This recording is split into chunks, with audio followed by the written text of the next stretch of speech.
Good evening, everyone. Welcome to the Shadow War. Yes, it's me, Desmondo, reporting back on the game we played this afternoon and this morning as well with Per, Pip, and Stefan. We played a game of Big Chain of Command using 20mm figures. It was loosely based around the Battle of Bure in 1944/45, where the British elements of the British 51st Highland Division pushing up against the elements of the 2nd Panzer Division post-Battle of the Bulge, or in its dying parts of it anyway. And the British were tasked with capturing the village, and actually in reality it took them just over 2 days to do so. Very bloody fighting, heavy losses on both sides. So I took this as inspiration to try and set something up which is a bit of a challenge. You can see we have a sort of a river valley, or not necessarily a large river, but you can see it's a river valley, small farmstead, some high ground with pines. Then you have the village itself, which is in two parts with the river running through the middle. All this stuff you see on the table I have basically winterized over all the years. It's taken me a long time to build this collection up.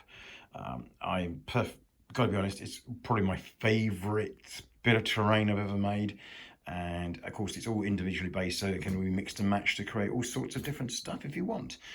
So quick summary of the game. The British picked a little bit of armour support, an Avery and strange enough, an Achilles what would you call that? Anti-tank destroyer, plus additional infantry, additional mortars, and some heavy machine gun supports. The Germans, with much less support points, chose a Fu with a mortar, a barrage, and also some heavy MG support. We didn't go for any tanks or any such things like that. We thought we would just try and hold back the British as long as we can, hoping to wear them down and dispute the village at the end of the day. The game was pretty bloody. It started off with Per deploying down near that barn and bringing on his mortars and infantry in a sustained combined arms attack on this flank of the village. I would say, honestly, Per did rather well. The problem with what had Per run up against very quickly was that Phil, every time a bad thing happened, he rolled incredibly low, so his morale was holding up despite losing men, sections, teams. Ridiculously, he just was holding on to his morale almost at the end of the game. So Per was in a firefight and he was losing out. Although he was killing the Germans, he was taking losses too, and his leaders started to drop off a bit too, dying or getting wounded, and his morale started to crack. And at the end of the day, on this side of the table, basically both sides were just exhausted. Phil had very little left in the village. You can see over here, you can see by the lack of figures actually how little he had left. But as I said, amazingly, his morale was still at 5.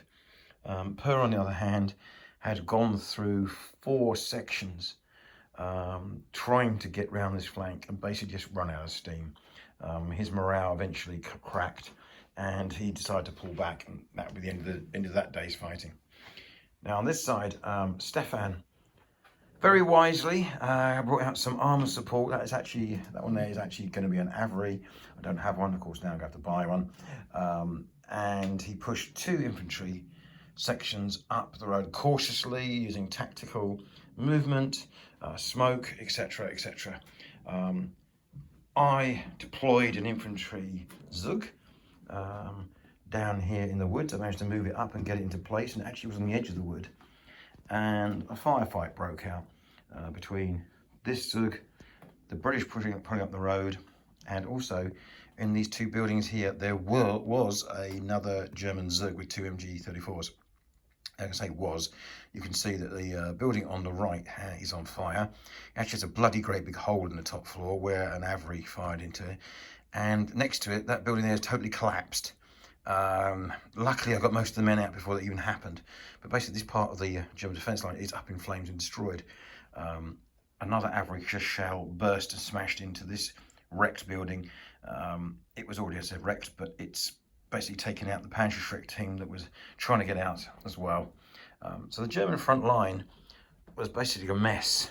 However, from the German perspective, what they had done in deploying all this and firing was they shot to bits one section of British infantry, which fled back towards the farmhouse, and the second section of infantry rapidly retreated inside that barn and around it. And the British are sort of licking their wounds, trying to figure out how they're going to get across this open ground.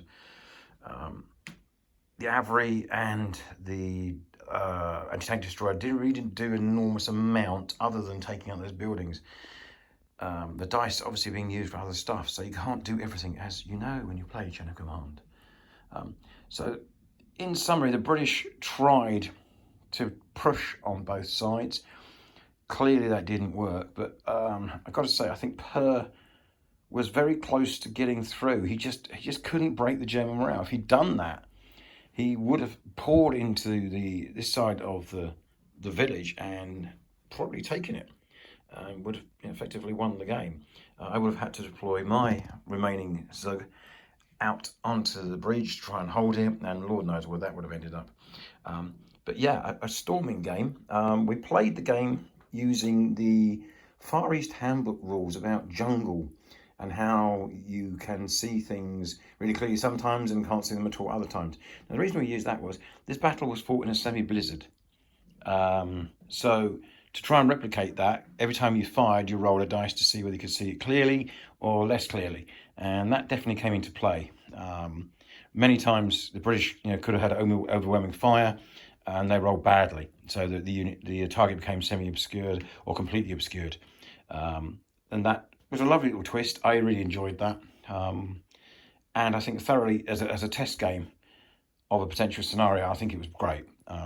Lots of things to talk about afterwards, and lots of things that potentially could change or tweak. But overall, the Chain of Command rules, as usual, held up really well. Yeah, so here's some zooming shots, as though you're in an aircraft flying over the battlefield. Take care, everybody. Happy New Year to you all, and hopefully you'll come back in the new year and have a look at the games which I'm planning to do, which include American Civil War, some Napoleonic, some big Napoleonic battles if I can, and also some Vietnam stuff. As some of you may have noticed, I've been painting up stuff, and the terrain's already ready. So I'm really looking forward to maybe checking out some NAM, using either Unfortunate Sons or Chain of Command DMZ, or even another variant I'm hearing is going to be available at the Australian Wargaming show later or earlier in 2025. So anyway, Happy New Year to you all, and here's a parting shot of the battlefield. Take care, everyone.